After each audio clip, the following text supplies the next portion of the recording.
Guys, there we have a ZTE Blade A71, and today I will show you how you can scan your body temperature by the application. So we have to start from the download file, this application, and open it. Now skip, and wait a few seconds to close out.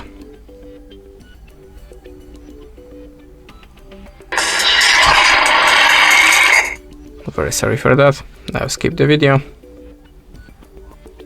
and go to the simulation section.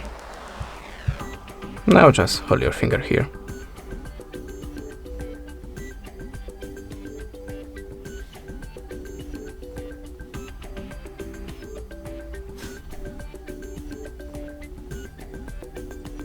How you can see, this is my results.